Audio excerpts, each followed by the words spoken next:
here with Arlene, who is, as I was just saying, a kind of spirit sister, scholar, activist, community bridge maker, amazing, professor of anthropology, American studies, and social and cultural studies there at NYU. Gosh, you did your BA right around when I did mine. I was at Berkeley, you were at Tufts. Then you went on to do your MA at NYU and a PhD at CUNY around the same time I was doing my work as well. And we kind of came out and started doing all of our book publishing and teaching and our community work.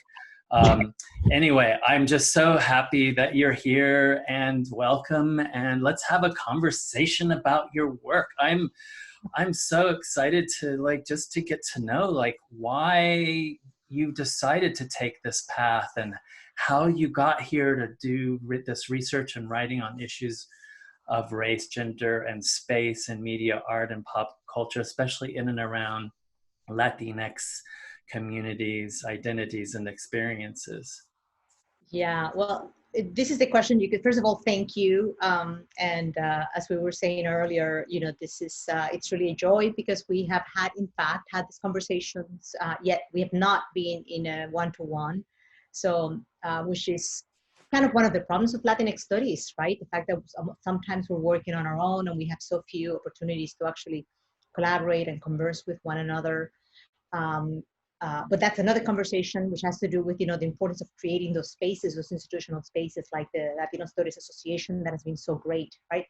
But yeah, I mean, I think, frankly, to be very honest, I think I've been writing the same book for forever, right? Which it goes back to the issue of kind of how capitalism works and how culture is shaped under capitalism, and the importance of keeping this kind of political economy and analysis of the economies of culture very foregrounded as we think about culture as a domain of politics and representation and cultural politics, right? So it's that kind of knowledge of the power of culture that comes from being attentive to the activism of our communities, whether it's our Puerto Rican community or New Yorker community or Latinx communities, but also ensuring that conversation is informed, that those assessments of culture are informed by an understanding of the travels of culture and how culture can impact the definitions of culture, right?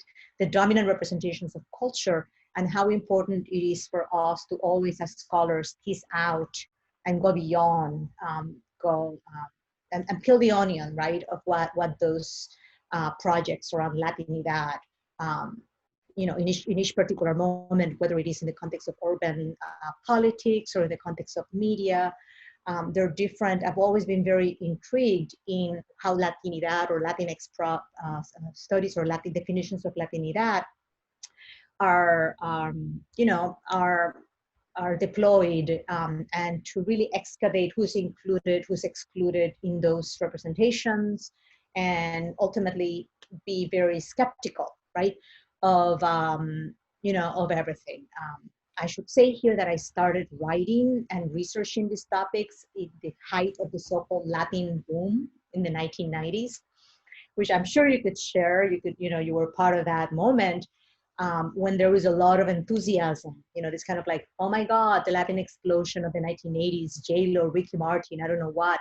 So it was a very fruitful space to realize that, wow, there was a lot of, to really explore the potentialities of that kind of boom and excitement and boosterism about Latinidad, and to center the interest of corporate media in shaping those imaginaries. So, yeah, I'll end there. Yeah, no, that's great. So on the one hand, there was a lot to celebrate, just like there's a lot to celebrate today, but with the kind of eyes wide open skepticism and maybe even cynicism, because we have to think about the bigger powers that are operating to package and to profit from the way that the browning of America is being used to kind of basically take dollars out of our pockets, right?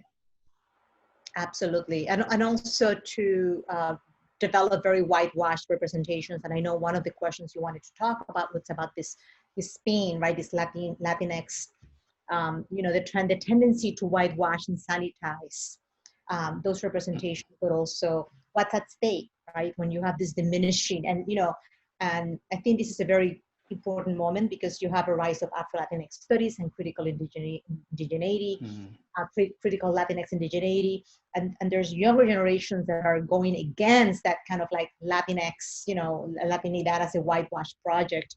I kind of was doing that back then, but we didn't have kind of a social movement also.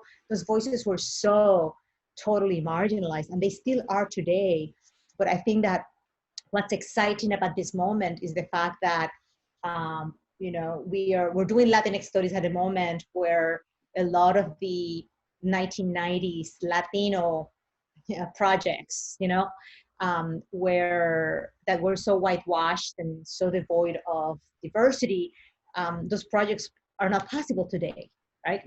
So we are at a very fruitful moment to be really exploring these kinds of issues. So I'm very excited about this moment. Me too. Yeah, it's so amazing. The energy of kind of the new generations that are coming up and that we're having contact with and that we're, with in these scholarly and also in these cultural spaces. So, gosh, you have this great new book, and I am so happy to have, and Latinx Art. And what I love about it, I mean, there's so many things that I love about it, and I've only read just the first half, but is that there's a real intentionality here in making sure that we are a community, not just of scholars separate from, but inclusive of our brothers and sisters that are out there making the art, making the culture. Can you talk a little bit about that?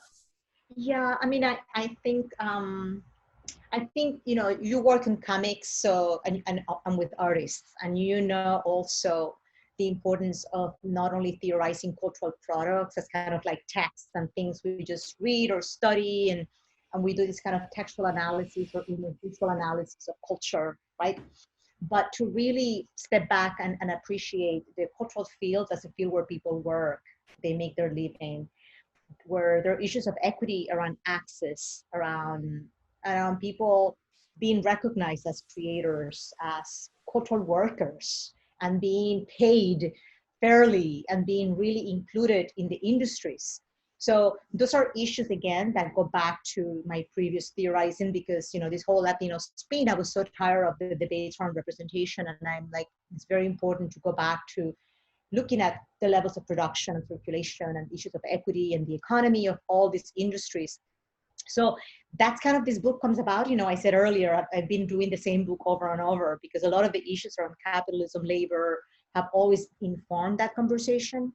But in regards to this, yeah, I've been in New York City since, before I was an academic. I was working in the world of museums, and I had met some artists who have been in touch with many, and it's kind of frustrating to kind of see how they've really not benefited at all. Many of our artists are not recognized, they're not seen, they're not anywhere visible. And this book was informed both by that history of that, realizing how marginalized our artists are, but also informed by what I call this growing artivist movement, where you have particularly young art historians and like the US Latinx Art Forum, for instance, organized around like, how do we remedy that? How do we carve a space around the College Art Association? And realizing that within Latinx studies, there are some fields where the conversation around Latino studies is not developed at all. And one of these spaces is art history, where this space is so whitewashed that you really don't have Latinx art historians or Latinx, very few. So I was galvanized by both the movement among young Latinx art historians, also artists like Teresita Fernandez, who I talked about in the book a lot. Her work graces the cover of the book. She organized this Latinx Futures conference at the Ford Foundation that was really generative because it put artists from the East and the West, and it galvanized the conversation around the fact that, oh my God, this is, you know, we are really invisible in this conversation, and what do we need to do to challenge that? So the book was developed as part of those conversations, particularly when I was one of the speakers at that convening, and I was the only person dealing with matters of the market, which to me was really revealing. I was, because, you know, even though I hadn't done any research on the art market, my research as an anthropologist looking at cultural industries and the market also immediately it tuned me to ask questions about how does the market have to do, what is the role that the market play in the marginalization of Latinx art. So realizing that I was the only person there, a lot of people came to me and said, hey, this is the elephant in the room. Nobody is really talking about this. And I really realized that there was a need for me to really delve to that space, especially because as a scholar, my livelihood does not depend on those issues that oftentimes people in aesthetic industries don't want to talk about. People don't want to necessarily want to address issues of value and money and you know, all those issues that we're all uncomfortable discussing. But you know, if your livelihood depends on that field, more so. So that's kind of where that conversation, that's why the book also talks a lot about the artists and the markets, because ultimately, you know, this issue of representation is also an issue of equity in the culture industries. It's also a claim to challenge the way that the culture industries are organized, so that Latinx and artists of color do not benefit. What are the structural, the policies that we need to, the ways of thinking, the patterns that inhibit and that contribute to racialized and exclusive. Yeah, so that's kind of where that came from, was really analyzing the plight of artists, you know, and what are the challenges they face, and how can we, what do we understand? What can we learn about the contemporary art world, if we center their stories, particularly because in the literature of art, contemporary art, you will see that the dominant lenses is through the experiences of white or international artists. You have very few works that deal with the contemporary art market or contemporary art world that center Black and Latinx artists. So that's kind of what I was trying to do.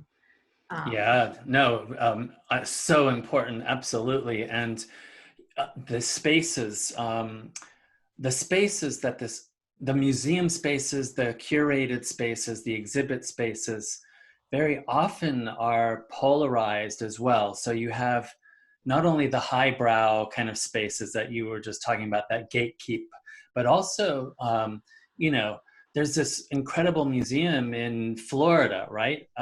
And that's doing this, you know, curating and exhibiting of this amazing work. And yet, if you talk to someone in New York, or maybe on the other coast, LA or San Francisco, they might even just dismiss it because it's not right in one of these centers, these cultural so-called centers. Let me ask you, though, there's also this other really amazing thing that you do, which is in this book and elsewhere. Very, very importantly, you're going out, and the research and the writing is also showing how we need to be inclusive of a more complex understanding of Latinidad that's inclusive of our indigenous ancestry yesterday and today, as well as our African and African American shared kind of values and ancestry. So how does art offer that space for us to see that? Yeah, I think the key, and you posed the question around diasporican art, right?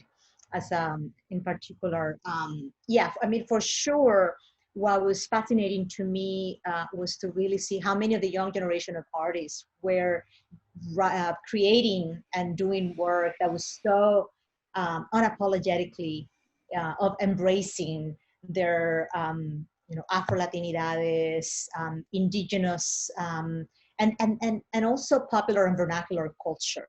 They kind of like going to the most, the aspects that we, those aspects that are not valued in regular dominant culture. They kind of, they were producing really politicized, but also beautiful work that was affirming and that was creating different, embracing different epistemologies of value, really, if you think about that. But also, I was very interested in highlighting the diasporican connection and the importance of diaspora creation. Because when I started this research, there was a lot of debate about what is Latinx and what is, do you have to be born and raised in order in the United States, right? That conversation about, that reproduces notions of authenticity, and how do you begin to highlight who is Latino and who's Latin American, blah, blah, blah. And I wanted to really think about the example of Puerto Ricans, because, particularly diasporican artists as an example, because I found that Puerto Ricans, I found an incredible divide between Puerto Rican art and diasporican artists. They didn't even know each other. There was no relationship between the artists in the diaspora from Puerto Rican background and Puerto Rican artists on the island. And I was like amazed that this division existed so much, because Puerto Ricans, as you know, are citizens, and there's a back and forth. So I imagine that if that distinction happened in the context of Puerto Rico, what do we learn about the plight of other migrant and diasporic and other Latinx populations who are similarly, if that distinction occurs in Puerto Rico, imagine the big gap, right, between Chicanx, second, third generation Salvadorians, and I wanted to really go there, because I'm trying to highlight the importance of engaging in transnational analysis, right, and the back and forth, and so many of our Latinx populations, were born in, are transnational migrants, but also to highlight that there's a difference between some of us who have connections with our home countries and are recognized and have national privilege and speak the language and are light-skinned, versus so many others of us who do not have that national privilege, whether or not they were born and raised on the States, or whether they were recent migrants who don't have that ability to migrate. I don't know if this makes any sense here, by the way, but I'm going, and I don't even know if I'm answering your question, but I wanted to kind of bring that, bring foreground that neither here or there aspect, right, of Latinidad as so central as why it is that we need to come up with like a category of Latinx art to really recognize those artists that are kind of in that lack of recognition, and are the ones that are most marginalized, because they're not recognized by their home countries, they don't have national elites that buy their work, and that's exactly the artists that are most racialized and marginalized in the context of the United States, where they're not seen as American artists, and they're not, and there's nobody else who would, capture them or like say, yes, we recognize them, we're gonna help them. So I don't know if this has anything to do, but and also the fact that within those artists, those were the artists that were doing, I felt really political, anti-racist kind of work. And I don't want to generalize, because there's a lot of Latin American artists that are also doing that kind of conversation within their own home countries. However, a lot of what we recognize as Latin American art in the context of the United States tends to be the more upper class artists who come to do work here, and then they have a more kind of like Eurocentric disposition. They're not necessarily, it's very rare that you're going to have the most disenfranchised Black and indigenous Latin Americans coming to study in the American universities art history.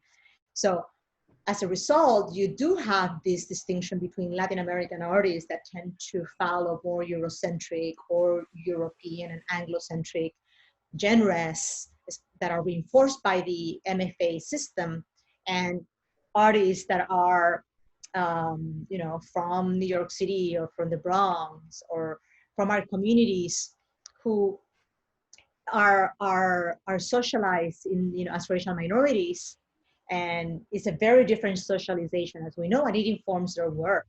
So a lot of their work, I'm thinking, for instance, Daniel de Jesus She's a New Yorker, I believe she's from Bushwick, and she's now at Yale University. And I was doing a studio visit with her, and her work is a love letter to her community, you know.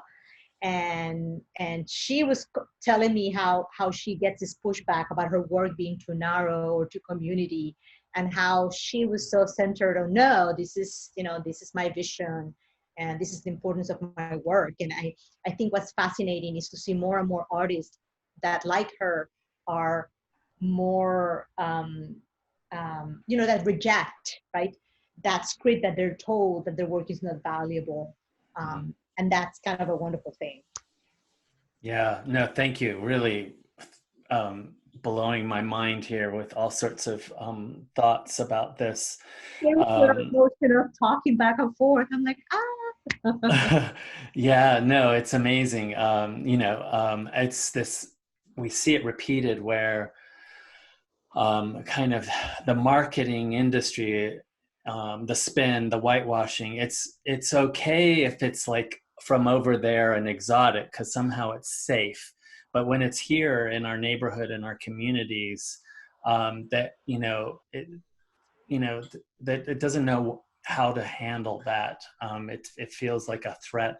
But let me ask, as we kind of move through these questions, was there for you in the research, writing, interviewing, all of the work that you did for this book, Latinx Art, were there any surprises, anything that you were like, wow, I actually thought the opposite. I didn't know this at all. First of all, that's such a great question, first of all. And I mean, the number one thing is that everybody knows the art world is a whitewash space. And I didn't expect it to be so much, I have to say. And that was one of my, how both gallery owners, everybody in power was a white person. And especially because a lot of, you know, we're talking about a lot of the field was done in galleries in New York City and also in the context of Miami, for Art Basel and those kinds of art fairs. These are cities where, you know, great percentage of the population is Black and Latinx. And it was to me surprising that the people that were owners and dealers and were kind of in this bubble, totally unaware of the city and the population and the demographic realities of the cities in which they lived. So that perhaps, you know, like, oh, of course, you know, but when you think about that, right, that kind of, to the point that that I found myself, and then the other big thing was how everybody thought I was talking about Latin American artists. Nobody knew what Latinx was, especially when I started doing my research 3 or 3 years ago. But even when I said, I spelled it out, these are Latino, Latinas, nobody understood what that was. People immediately, and when I asked, they gave me examples of Latin American artists they had worked with, right? Latin American artists who are born and raised and that live in Latin America, was the biggest, was a reference point for a lot of the people in the art world. They had no, so I find myself kind of like doing Latino Studies 101 lessons, right? And kind of like spelling it out. And I had a lot of dealers and people who thanked me for like clarifying that, you know, and like, oh my God, like, and that to me was kind of surprising, that how could you even begin to imagine Latinx art if the people in this industry didn't have a room in their imaginaries to think that Latinx artists, right, existed. And of course, then there's all these stereotypes, right, about, you know, whether this art is gonna look ghetto or is gonna be, you know, like it was almost irreconcilable to think Latinx art and value or innovation or could be in the same plane or in the same conversation. That too was surprising because, again, you know, of course we are aware that Latinx people are, their stereotypes, but people in this industry seem to reproduce these stereotypes and conventions very openly, right? Which is kind of fascinating because in other spaces you wouldn't have those kinds of admissions, and that to me was kind of revealing of how devoid of diversity that space was, so that people felt they didn't think there was anything wrong with their lack of knowledge and their ignorance, and admitting their ignorance openly. right? Right. Yeah, I totally get it. Those moments when you're just like, I, like, you just admitted that to me. Oh my gosh. So I know, as we've just talked about now, but I also know this from your work. The you know the that marketing capitalism, the systemic structures that are in place, um, television, the whole industry of advertising, kind of has packaged the way Latinx is in the world. And I just wanted to ask you, why it matters to you that we bring this into our classrooms.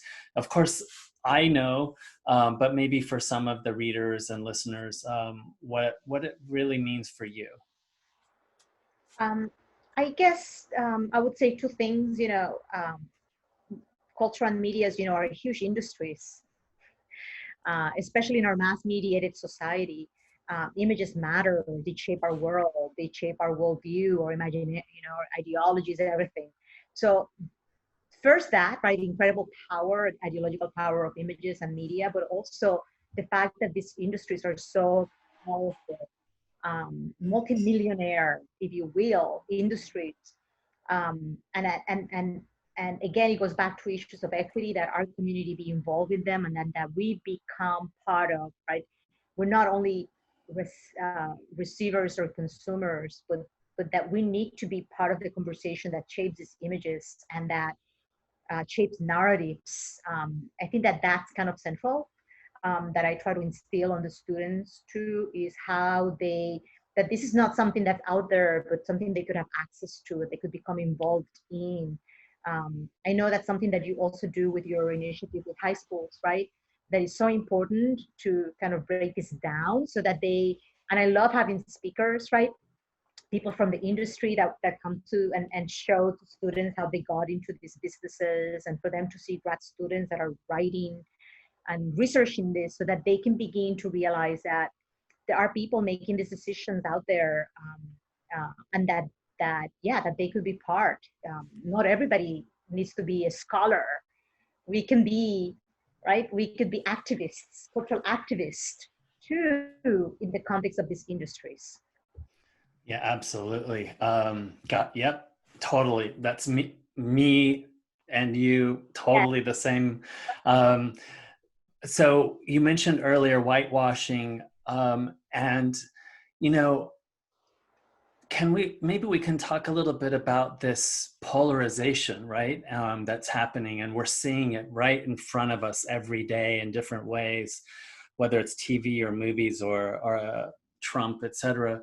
Um, but yeah, can you could you tell me, like, finger on the pulse, how this whitewashing and racialization is kind of taking place today? Well, very simple. You don't see black and brown Latinx people, period. And it starts in the Spanish language media, that there's been decades of people complaining, right, that there's not black Latinx people anywhere, indigenous Latinx, and there's so many instances of racialization in this program that I wrote about 20 years ago, and you see them repeated over and over. This fetish for the Latin look, not too light, not too dark, and that really inhibits conversations, and not only around look but also accents. And the real diversity of our community is really not represented.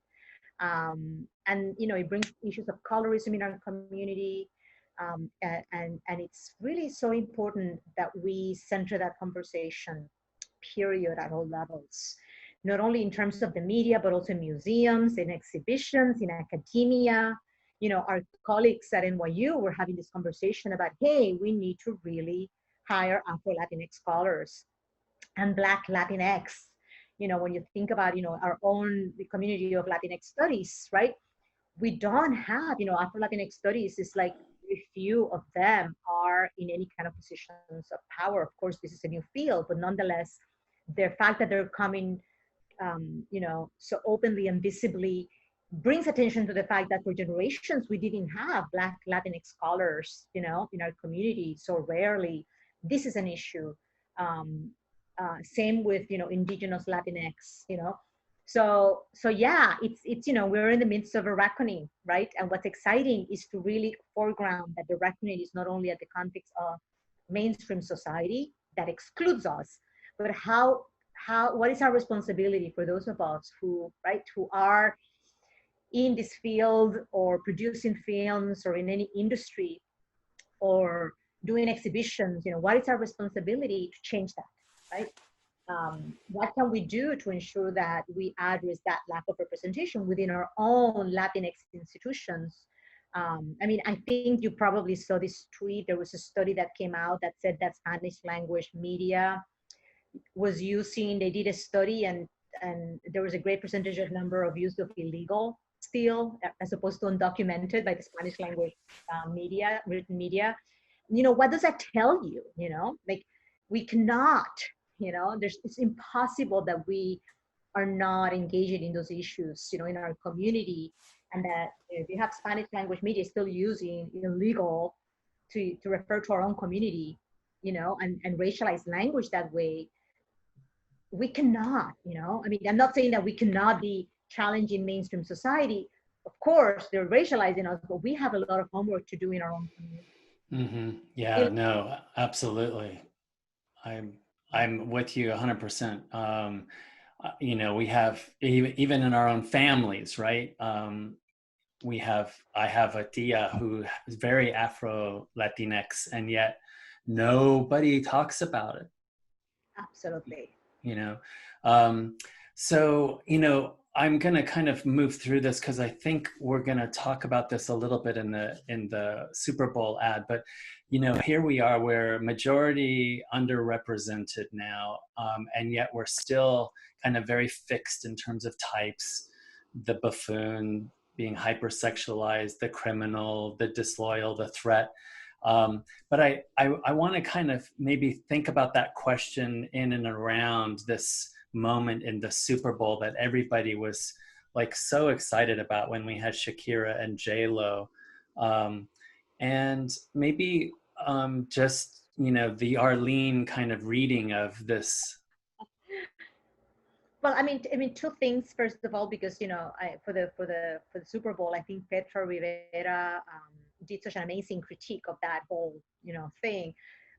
But I want to highlight, back to your previous slide, the importance of ensuring that we foreground. We need to be at the table producing, and we need to be at the Mm, because a lot of that, what it means is that we're not in the advertising rooms, we're not making decisions in corporate boards, we're not making decisions in, we need, the only way you're going to have narratives change is if we actually normalize these culture industries to look like they should.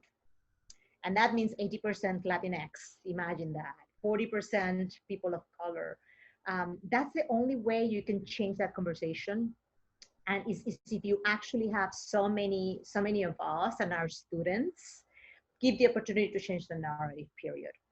um, mm, and that's so key. But then going back to the whole Shakira and Super Bowl, I mean, what an unfortunate, right, moment, that speaks to the ways in which capital tends to pit against, you know, pit us against African Americans in particular, because this is a special moment where everybody was so happy about this representation, but at the cost of, right, African Americans, which were, you know, boycotting, and that, you know, this is not the space for us to be shining and to be unapologetically, and to not being in, to not be practicing politics of solidarity, right? So I think that that's the key element, is how do we begin as Latinx people to ensure that our claims for representation are done, in regards to politics of larger solidarity for all people of color, and foremost Black people, period.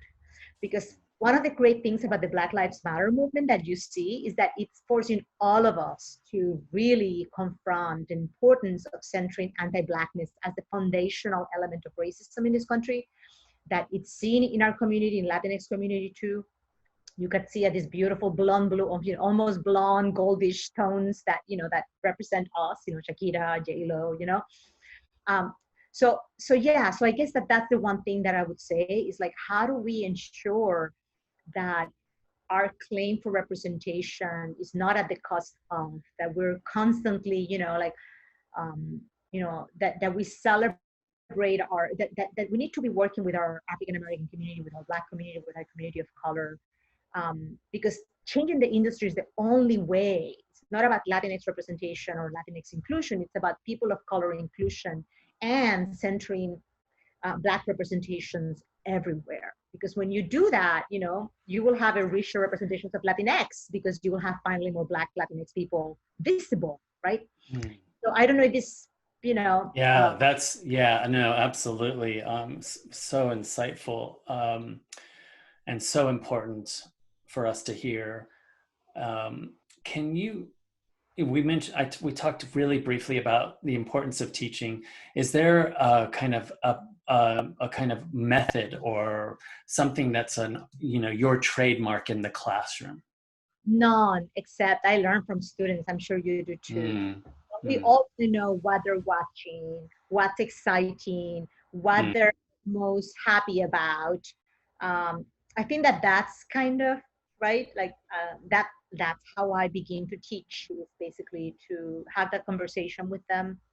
And not only Latinx pop culture, I love doing race and ethnicity, this kind of comparative, right? And the class has always been mainly people of color in the class. And it's so great to have both the Black students with the Latinx students and the Asian students and few Native American students that also join in to really have this kind of comparative conversation, and going back to our earlier point, it goes back to the same issue about how do we become anti-racist, and solidarity politics. And a lot of the research in ethnic studies has traditionally been very much like Asian Americans in the media, Latinx in the media, right?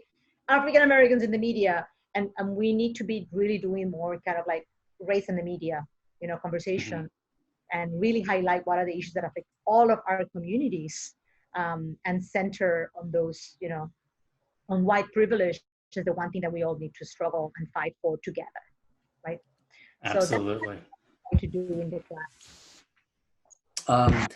Can you share a little bit about, as founder and director of the Latinx Project, what the aims and goals and the why, I guess? I mean, in many ways, you've sort of told, everything you do is the why, but in a nutshell. Well, the thing is, the key thing here is that it is kind of embarrassing that there was not a space at NYU for Latinx studies. And that's kind of like, that's the why. NYU has thriving institutes that have been operating for 20 years or more. Institute for African American Studies, Asian Pacific American Studies, oh my goodness, Hemispheric Studies, King Juan Carlos Center of Spain, and there's all of these other institutes, Center for Latin American and Caribbean Studies, you name it. And then of course you have the Italian House, yeah, all these other houses, but there was no Latinx space at all. And this had huge consequences because we didn't have any funding for any kind of programming. In fact, Latinx studies as a space, all we had was a major, but we didn't even have any kind of budget at all for programming. And I know that this will surprise a lot of people who are surprised at NYU, right? And when we had so many famous faculty, Jose Munoz or Juan Flores, the fact is that no, we had a lot of Renato Rosaldo. We never really had any kind of funded institutional space for Latinx studies at all. And that meant that we really couldn't have conversations or any kind of programming that was not through some of the other institutes, but based on their funding or co-sponsorship, but it was not a Latinx directed space. So this came about when I had the opportunity to ask for some kind of retention, that I asked for some money, like a little funding thing. There's not that much, but I immediately got it to work into what you see now when I began to fundraise, because I knew that it was my responsibility. And I think all of us who are senior faculty, um, in a way, I think, you know, the university was never investing in the space. So many of us felt like, we have other things to do. Let's work on our research, because let's face it, institution building is a lot of work. And, if universities need to reward faculty to do that kind of stuff.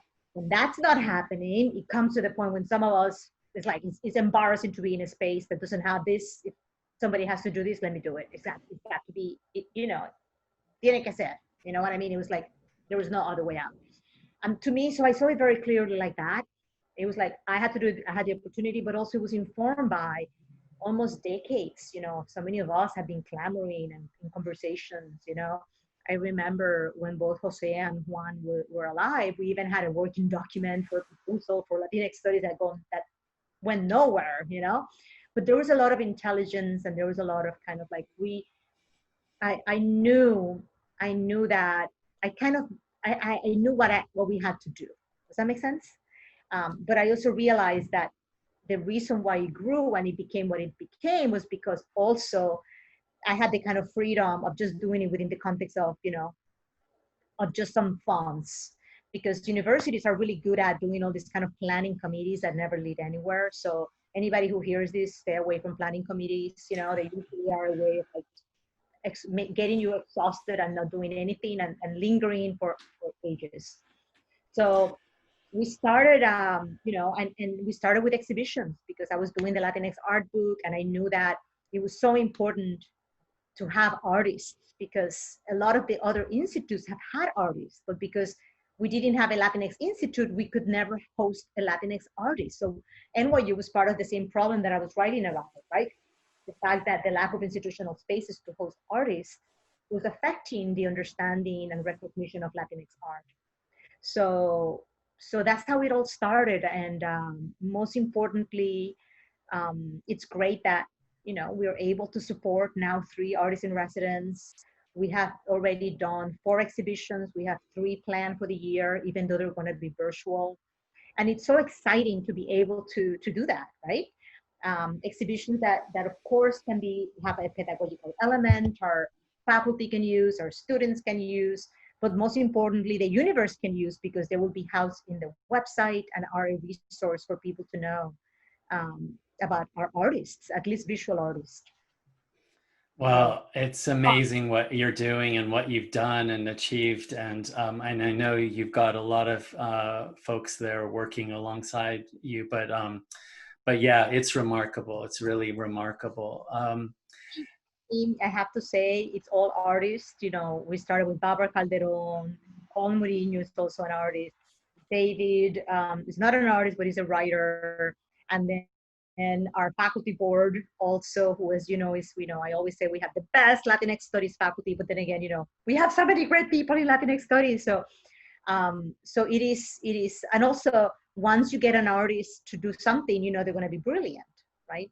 That's the other thing, is that we're also very happy. We have Janelle Martinez. I don't know if you know her, from I Latina. She's an Afro-Latinx Garifuna cultural producer and entrepreneur. She's going to be joining our team next week. So we were able to create another position. So yeah, it's exciting. It's exciting that the team is growing, and that a lot of the team comes from the community, but it's also very tied to our larger community too. Nobody who's working with us is an administrator per se. They're all activists, artists, or cultural entrepreneurs, and that's so important, Absolutely. The vision, the implementation, the results, everything are just like mind-blowing. And my next question, where's the heartbeat for Latinx cultural studies today? In a way, you're kind of answering that with everything that we've just talked about again. But yeah, where would you say it is? I think I think, the younger generations, period. I'm very excited about the anti-racist thinking of our Afro-Latinx community, of critical race theory being centered, um, all the conversation around against gender binaries and the whole Latinx conversation as a project, challenging gender binaries and thinking about new epistemologies. I mean, there's a lot there that is exciting. But in terms of practical conversations, I think the digital world and public humanities ensuring we are kind of at a moment where we could finally fulfill the mission and the vision of Latinx studies in the beginning, 40 years ago, or back in the 1969, 70s, that connection with communities that nowadays is made so much easier and facilitated by social media, for instance, and by digital publications and digital resources that facilitate accessibility of our work. So I think that that's what I'm most excited about is how is the fact that we live in a world where research can in fact be more accessible to communities, and also seeing how new generations are becoming so savvy about being on Twitter, talking to each other, creating alternative communities. In a way, I feel that so many of the conversations around disciplines and conferences are so passé, right? Mm. Vis-a-vis the kind of excitement of ethnic studies and interdisciplinary spaces, and also in social media through those spaces. So I think that that's kind of the heartbeat. If the Mm. conversations are coming from that are less mediated, than in the past would have been when there were editors or people had to go to conferences to present. I think that there's more of a accessibility. Of course, I should say I'm a full professor, and there's people that social media can also be as a double-edged sword in terms of not everybody, it's not accessible to everybody the way that we'd like to think it is. There's a lot of um, um, how do you call this, hostility, and there's a lot of issues that but I think this realization that our research has to be accessible, and that it's what I'm most excited about. Young generations that are not only doing a book, they're doing a website for their thing. Scholars that are not writing it, but they're also thinking of an exhibition. This kind of constant um, accountability that more and more all of us have. Like, this is a good example. We don't just do a conference. We have to tape it. We have to record it, right? um, it has to be archived somewhere. That is kind of key, that now through the Latinx project, for instance, we have been taping everything. I have no idea what's in that tape, but it's there. And I know some people have accessed it. So I think that that's kind of that kind of public humanities element that everybody should have access to, because in the past, and this is the last thing I'll say, back in the 70s, there were so few of us, right? If you remember, a lot of the projects were really about research centers, right, that created research. And a lot of the old Latino studies, like if you think about the Inter-University Association of Latino Centers, I forget the acronyms, the Inter-American University Center for, them, right? The consortiums of early Latinx studies centers and institutes founded in universities operated around the notion of creating research and surveys, and a lot of research centered. They were research centers, and they had components that had to do with, but they were created at a moment when there were few academics. So there was a need to do research. Nowadays, we have, of course, we need to have more academics, but there's a lot more of us. And I think the biggest need is in translating that research to communities, because a lot of us are producing work, but how do we ensure that that research is translated and circulated, and that people have the ability to present their work and talk to audiences and reach? That kind of is what I think is most needed now, because a lot of us, look at us, we haven't been able to talk to each other, right? Maybe this conversation, when it comes out, will be, right, will enrich somebody else, or will inspire a grad student, right? That's what I think most exciting right now, is the fact that our research is not only about research, getting tenure, and that's the end of it, but that more and more there's this impetus for translating and ensuring that work is accessible, whether it is through a tweet or a tweet thread or an opinion piece or this conversation, or just even like people are doing IG live combos, so they're book talks, you know. So I think that that's, you know, I'll leave it at that, right?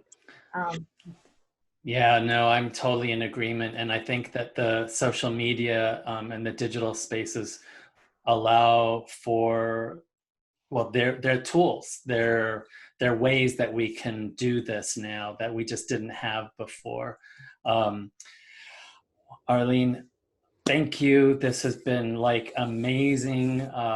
My brain is just like going nuts right now, and thank you.